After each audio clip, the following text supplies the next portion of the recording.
YNW de ayer.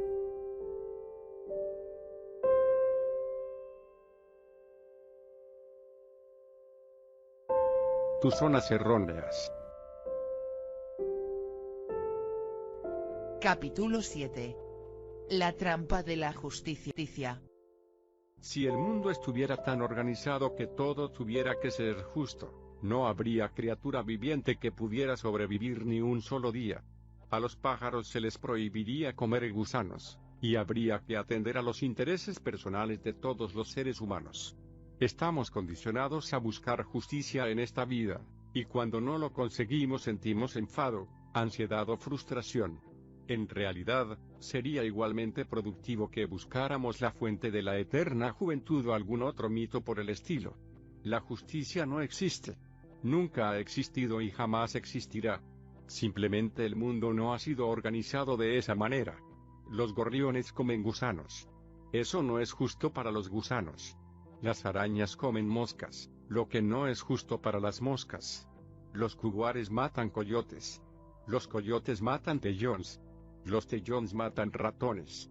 Los ratones matan insectos. Los insectos. No tienes más que observar la naturaleza para darte cuenta de que no hay justicia en este mundo. Los tornados, las inundaciones, los maremotos, las sequías, todas esas cosas son injustas. Este asunto de la justicia es un concepto mitológico.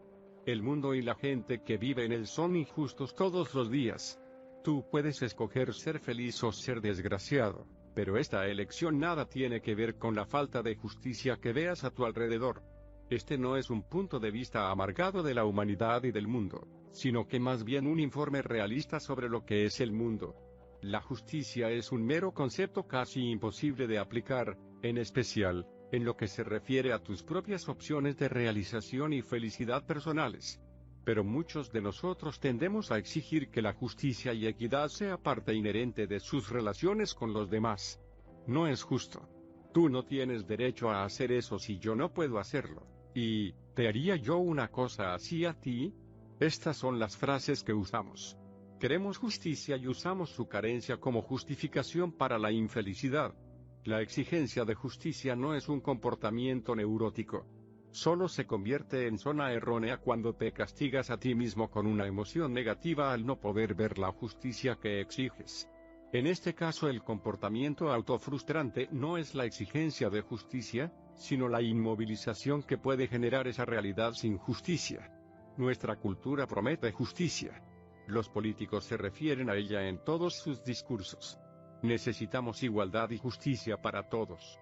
Sin embargo, día tras día, más aún, siglo tras siglo, la falta de justicia continúa. Pobreza, guerras, pestes, crímenes, prostitución, drogas y asesinatos siguen sucediendo generación tras generación tanto en la vida pública como en la privada. Y si la historia de la humanidad puede servirnos de guía, seguirán sucediéndose. La injusticia es una constante en la vida, pero con la infinita sabiduría que acabas de adquirir, puedes decidirte a luchar contra esa injusticia y a negarte a quedar inmovilizado emocionalmente por ello. Puedes trabajar para ayudar a extirpar la injusticia y puedes decidir que no te dejarás vencer psicológicamente por ella. El sistema legal promete justicia. La gente exige justicia, y hay personas que incluso trabajan para que así sea, para que haya justicia. Pero generalmente no sucede. Los que tienen dinero no son condenados. A menudo, los jueces y los policías se venden a los poderosos. Un presidente y un vicepresidente de los Estados Unidos son perdonados o despedidos con una leve reprimenda después de haberse demostrado que eran culpables de actividades delictivas. Los pobres llenan las cárceles y no tienen casi la menor posibilidad de golpear al sistema. No es justo. Pero es cierto. Spiro Agnew se hace rico después de no pagar sus impuestos sobre la renta. Richard Nixon es exonerado y sus cómplices pasan unos pocos meses en las mejores prisiones mientras que los pobres y los miembros de grupos minoritarios se pudren en las cárceles esperando la vista de su causa, esperando una oportunidad. La visita a cualquier tribunal de justicia, o cuartelillo de policía nos demostrará que para los poderosos e influyentes hay reglamentos especiales aunque las autoridades lo nieguen empecinadamente. Signo de interrogación abierta. ¿Dónde está la justicia? En ninguna parte. Tu decisión de luchar contra ella puede ser admirable, sin duda, pero tu elección de dejarte perturbar por ello es tan neurótica como la culpa, como la búsqueda de aprobación o cualesquiera de los otros comportamientos autoflagelantes que constituyen tus zonas erróneas. No es justo. El lema de las relaciones ineficaces. La sed de justicia puede llegar a infiltrarse en tus relaciones personales y evitar que te comuniques eficientemente con las demás personas.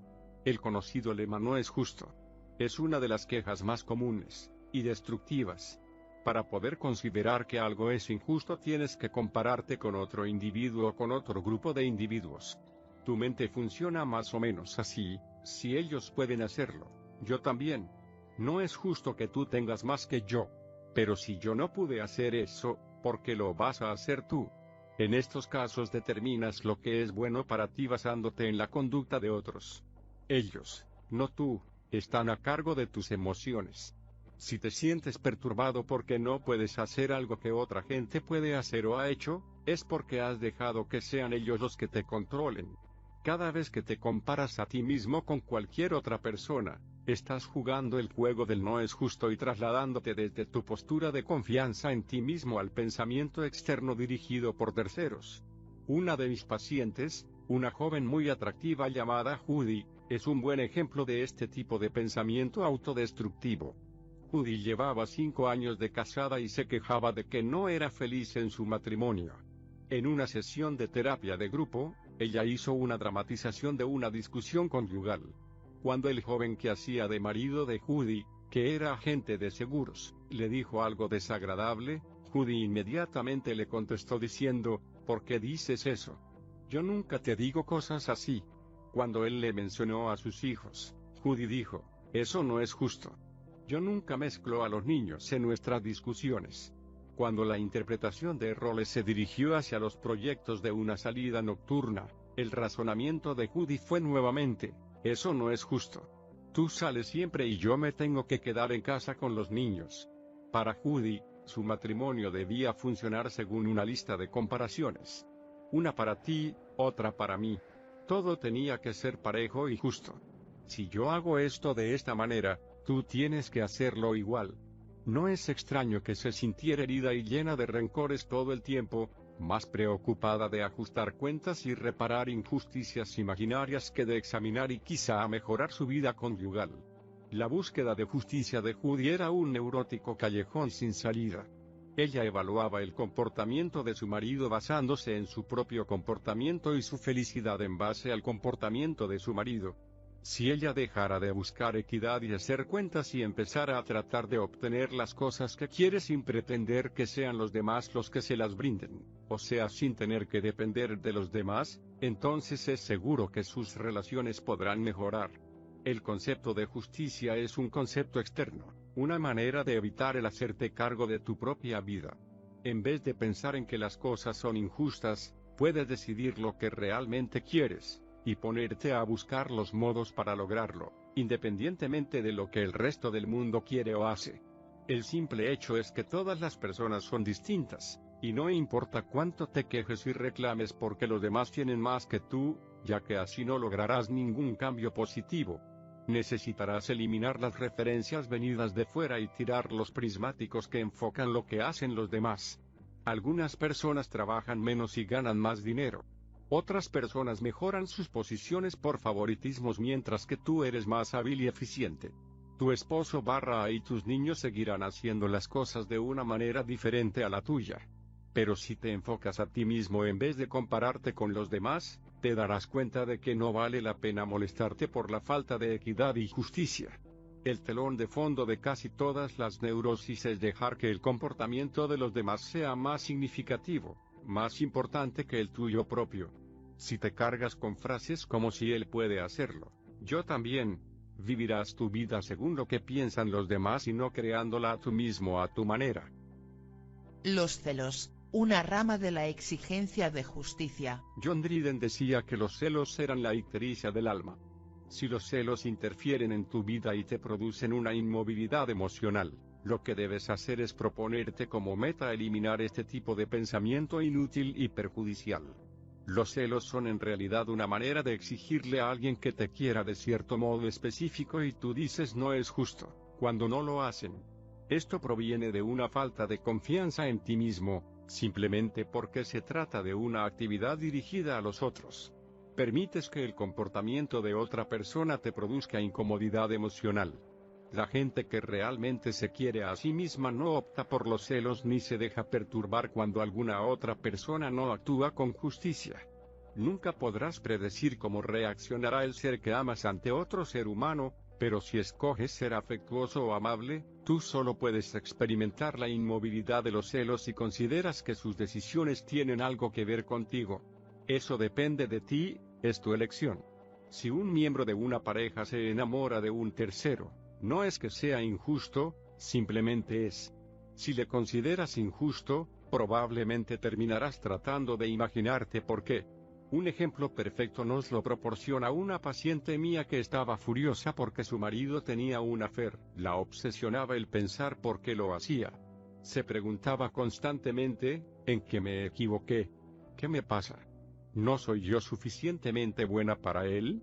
Y toda una retahíla de preguntas llenas de dudas respecto a sí misma. Ellen pensaba constantemente en la injusticia de la infidelidad de su marido. Pensó incluso en tener una ella para equilibrar la balanza. Lloraba mucho y oscilaba entre la tristeza y la ira.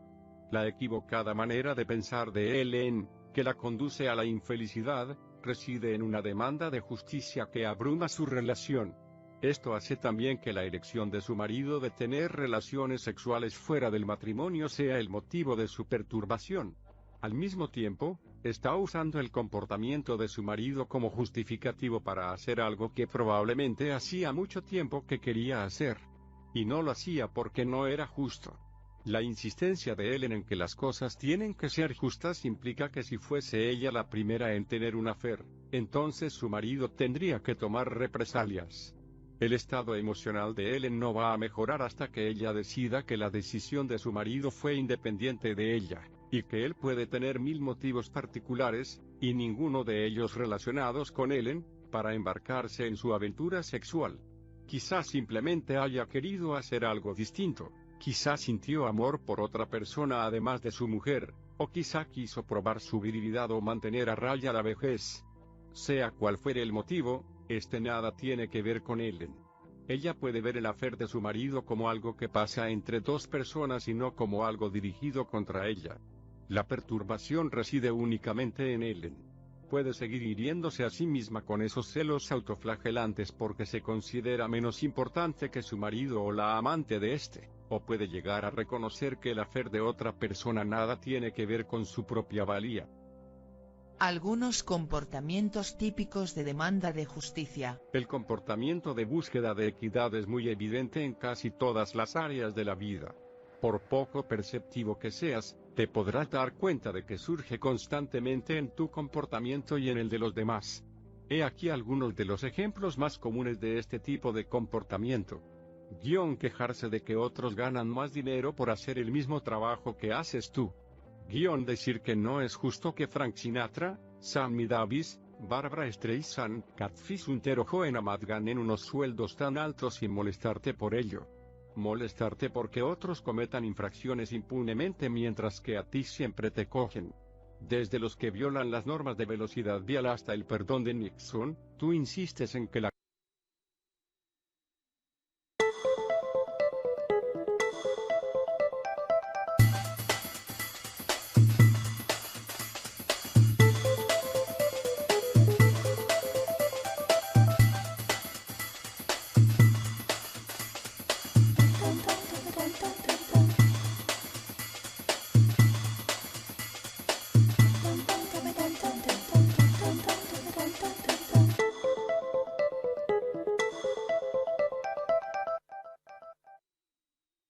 justicia debe prevalecer. Todas las frases del tipo de, ¿acaso yo te haría algo así? Con la pretensión de que todo el mundo tiene que ser exactamente igual a ti. Corresponder siempre cuando alguien te hace un favor. Si tú me invitas a cenar, yo te debo una cena a ti o por lo menos una botella de vino. Este tipo de comportamiento a menudo se justifica como amabilidad o buena educación. pero en realidad es simplemente una manera de mantener equilibrada la balanza de la justicia. Corresponder al beso que se te da o decir yo también te quiero, en vez de aceptarlo y expresar tus propios pensamientos cuando escojas hacerlo. Implica que no es justo recibir un yo te quiero, o un beso sin devolverlo. Sentirte obligado a tener relaciones sexuales con alguien aunque no quieras hacerlo porque simplemente no es justo no cooperar. De ese modo, funcionas debido a una motivación de justicia en vez de hacer lo que realmente deseas en ese momento presente. Insistir siempre en que las cosas tienen que ser consecuentes.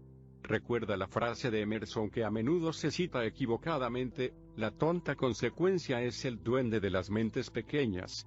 Si pretendes que las cosas siempre sean apropiadas y justas, estás dentro de esta categoría de mentes pequeñas. En las discusiones insistir en una decisión clara y nítida en que los vencedores tienen razón y los perdedores están equivocados. Usar el argumento de la justicia para conseguir lo que quieres. Tú saliste anoche, no es justo que yo me tenga que quedar en casa. Y molestarte por la falta de igualdad. Decir que algo no es justo ante los niños, los padres o los vecinos sí, en consecuencia, hacer cosas que preferirías no hacer, resintiéndote por ello. En vez de echarle la culpa de todo lo que pasa a la falta de equidad, trata de observar seriamente tu propio comportamiento que te inhabilita a decidir por ti mismo qué es lo más apropiado para ti.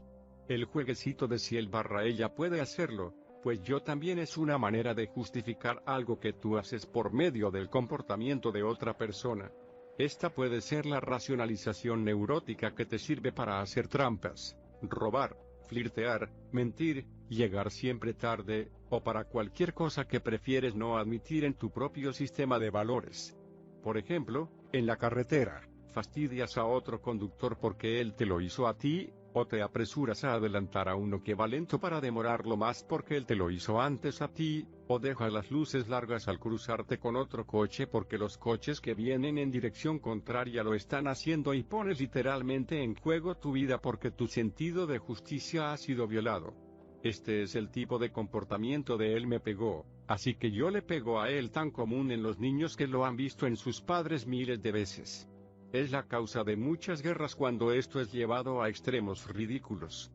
Gastar la misma cantidad de dinero en un regalo que el que gastó en ti la persona a quien regalas.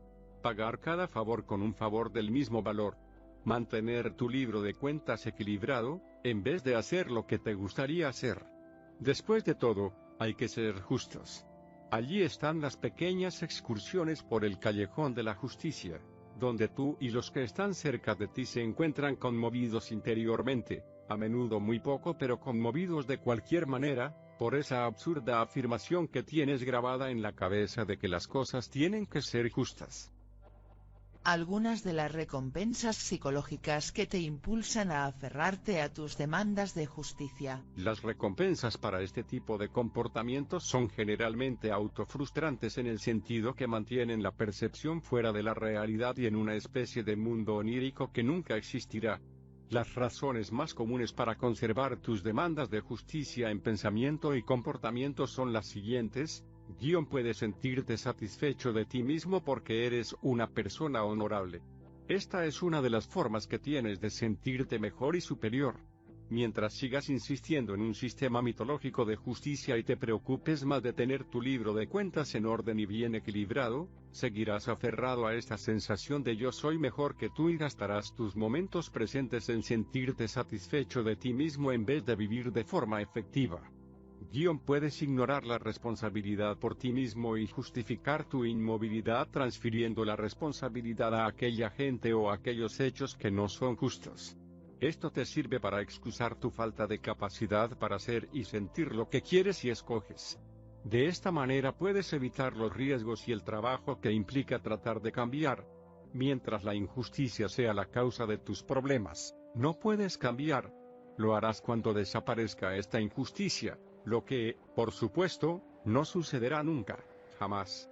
La injusticia puede hacerte llamar la atención, la compasión y la autocompasión. El mundo ha sido injusto contigo, así es que ahora tú y todos los que están a tu alrededor deben sentir pena por ti y compadecerte. Esta es otra de las grandes técnicas para evitar el cambio. La atención, la compasión, la autocompasión son tus retribuciones y las usas para sostenerte en vez de hacerte cargo de ti mismo y evitar los comportamientos inspirados en las comparaciones. Puedes justificar todo tipo de comportamientos inmorales, ilegales e impropios haciendo que la responsabilidad de tus actos recaiga sobre otro. Si él puede hacerlo, yo también puedo. Este es un espléndido sistema de racionalización para justificar cualquier comportamiento. Te proporciona una excusa estupenda para ser ineficiente. Si ellos no hacen nada, yo tampoco lo haré. Es una estratagema hábil e ingeniosa para justificar tu pereza, tu cansancio o tus temores. Te brinda un buen tema de conversación que te ayuda a evitar hablar de ti mismo con la gente que te rodea. Si te quejas de todas las injusticias que se hacen en el mundo, no realizarás nada, pero por lo menos habrás pasado el tiempo y logrado escapar, quizá, de la necesidad de tratar más honestamente e íntimamente también con la demás gente. Si tienes un concepto claro de la justicia, tus decisiones serán siempre justas. Podrás manipular a los demás, especialmente a tus hijos, recordándoles que son injustos contigo porque no son exactamente iguales a ti y no mantienen una cuenta exacta de todo el dar y recibir de tu relación con ellos. Esta es una manera muy hábil de conseguir que se hagan las cosas a tu manera. Puedes justificar un comportamiento vengativo diciendo que las cosas tienen que ser justas. Esta es una maniobra que sirve para justificar todo tipo de actividades manipuladoras y desagradables. La venganza se justifica porque todo tiene que ser parejo y ecuánime. Y si tienes que pagar un favor, del mismo modo tendrás que pagar una maldad. He aquí el sistema psicológico de apoyo que justifica tus demandas de justicia. Pero este sistema de apoyo no es invulnerable. A continuación, he anotado algunos métodos estratégicos para deshacerte de este tipo de pensamiento y limpiar esta zona errónea de la demanda de justicia. Algunas estrategias para renunciar a la sana demanda de justicia. Confecciona una lista de todo lo que en tu mundo te parece injusto. Úse a tu lista como guía para una acción personal eficiente. Hazte a ti mismo esta pregunta importante: ¿desaparecerán las desigualdades porque a mí me perturban? Obviamente que no. Atacar el pensamiento erróneo que te produce el malestar es una buena manera de empezar a huir de la trampa de la justicia. Cuando te descubras a ti mismo diciendo, ¿acaso te haría yo eso a ti? O cualquiera de las frases de ese tipo, cámbiala a tú eres distinto a mí, aunque yo encuentro difícil aceptarlo ahora mismo. Esto logrará abrir en vez de cerrar la comunicación entre tú y la otra persona. Empieza a pensar que tu vida emocional es algo que está fuera y es independiente de lo que haga cualquier otra persona. Esto te librará del dolor que sientes cuando la gente se comporta de una manera distinta a la que tú quisieras. Trata de mirar con perspectiva las decisiones que hagas y no como hechos monumentales que cambiarán tu vida. Carlos Castañeda dice que el hombre sabio es aquel que vive actuando, no pensando en actuar, ni pensando en lo que pensará cuando haya terminado de actuar. Él sabe que su vida habrá terminado demasiado pronto, él sabe, porque él ve, que nada es más importante que ninguna otra cosa. Así pues el hombre sabio suda y resopla y si uno lo observa es igual a cualquier otro hombre, excepto que él controla la locura de su vida. Ya que nada es más importante que ninguna otra cosa, el hombre sabio, el hombre de conocimiento, escoge cualquier acto, y actúa como si le importara. El control que tiene sobre su locura le impulsa a decir que su actuación importa y hace que actúe como si importara, y sin embargo sabe que no es así, de modo que cuando cumple con sus actos, se retira en paz, y el hecho de que sus actos hayan sido buenos o malos, hayan resultado o no, no es cosa que le preocupe. Cambia la frase no es justo por es una lástima o yo preferiría. Así, en vez de tratar de que el mundo sea diferente a lo que es, empezarás a aceptar la realidad, aunque no necesariamente a aprobarla o estar de acuerdo con ella. Elimina las referencias externas de comparación. Ten tus propias metas, independientemente de lo que hagan Tom, Dick o Harry. Proponte hacer lo que tú quieres hacer sin referirte a lo que los otros hagan o no hagan. Corrígete a ti mismo en voz alta. Cuando uses frases como yo siempre te llamo cuando voy a llegar tarde, ¿por qué no me llamaste tú a mí? Así eliminarás la noción errónea de que el motivo que tiene la otra persona para llamarte es parecerse a ti. En vez de pagarle a alguien por algo, como por ejemplo llevando una botella de vino o un regalo a una fiesta, espera hasta que un día tengas ganas y entonces le mandas una botella de vino con una nota que diga, simplemente porque creo que eres una gran persona. No hay ninguna necesidad de mantener en orden las cuentas intercambiando mercancías. Haz simplemente algo agradable porque tienes ganas y no porque la ocasión te lo exige. Gasta la cantidad de dinero que tú quieras en un regalo sin dejarte influenciar por lo que se gastó en ti. Elimina las invitaciones que haces por obligación o por un sentido de justicia. Decide a quiénes vas a ver por motivos internos en vez de externos. Decide tú mismo cuáles serán las normas de conducta que regirán tu comportamiento en el seno de tu familia, basándote en lo que tú consideras que es lo apropiado para ti. Haz que todos los demás hagan lo mismo. Entonces observa y comprueba si no es posible hacer que esto suceda sin que unos violen los derechos de los otros. Si tú sientes que lo que quieres hacer es salir 3 noches por semana, pero no puedes hacerlo porque alguien tiene que cuidar a los niños, no dejes que el concepto de justicia se interponga en lo que decidas hacer. Quizá podrías arreglártelas para que alguien cuide de los niños o lleva a los niños contigo en tus salidas, o cualquiera que sea el arreglo que resulte satisfactorio para todos. Pero el empezar con la rutina del no es justo, suscitará rencores y además hará que te quedes en casa. Por cada injusticia que sufres, existe una resolución que no requiere que te quedes de ninguna manera inmovilizado. Recuerda que la venganza es simplemente otra manera de ser controlado por los demás. Haz lo que tú, y no ellos, decidas que es conveniente para ti. Estas solo son unas cuantas sugerencias que pueden servirte como principio para ayudarte a ser más feliz deshaciéndote de la necesidad de compararte a ti mismo con otros y a usar sus posiciones y posesiones como un barómetro para medir tu propia felicidad. La injusticia no es lo que cuenta sino lo que tú haces al respecto.